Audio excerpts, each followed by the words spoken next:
ಏನು toxic movie already 600 ಕೋಟಿ collection ಮಾಡ್ಬಿಡ್ತಾ? Hi everyone, ಇವತ್ತು ಟಾಕ್ಸಿಕ್ ಮೂವಿಯ ಒಂದಷ್ಟು ಮೇಜರ್ ಅಪ್ಡೇಟ್ಸ್ ಇದೆ. ಸೊ ಒಂದೊಂದಾಗಿ ಹೇಳ್ತೀನಿ ಕೇಳಿ. ಸೊ ಡಿಸ್ಟ್ರಿಬ್ಯೂಷನ್ ಅಪ್ಡೇಟ್ ಬಂದ್ರೆ, ಸೊ PHR ಮೂವೀಸ್ ಅವರು ಈ ಮೂವಿನ ತಗೊಂಡಿದ್ದಾರೆ ಓವರ್ಸೀಸ್ ರಿಲೀಸ್ ಮಾಡೋದಕ್ಕೆ. ಅಂಡ್ AA ಫಿಲಮ್ಸ್ ಅವರು ಈ ಮೂವಿನ ತಗೊಂಡಿದ್ದಾರೆ ನಾರ್ತ್ ಇಂಡಿಯಾ ಮತ್ತೆ ನೇಪಾಳ ನ ಡಿಸ್ಟ್ರಿಬ್ಯೂಟ್ ಮಾಡೋದಕ್ಕೆ. ಅಂಡ್ ಮೇನ್ಲಿ ಆಂಧ್ರ ಪ್ರದೇಶ್ ಮತ್ತೆ ತೆಲುಗು ಸ್ಟೇಟ್ಸ್ಗೆ ಡಿಸ್ಟ್ರಿಬ್ಯೂಟ್ ಮಾಡ್ತಾ ಇರೋದು SVC ಸಿನಿಮಾಸ್. SVC ಸಿನಿಮಾಸ್ ಬೇರೆ ಯಾರ್ದು ಅಲ್ಲ, ದಿಲ್ ರಾಜು ಅವ್ರದ್ದು.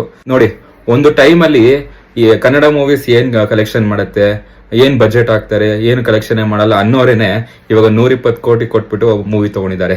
ನಾಳೆ 9:35 ಬೆಳಗ್ಗೆ ಟಾಕ್ಸಿಕ್ ಟೀಸರ್ ರಿಲೀಸ್ ಆಗ್ತಾ ಇದೆ. ಅಫಿಷಿಯಲ್ ಅನೌನ್ಸ್ ಆಗಿದೆ ಆಲ್ರೆಡಿ.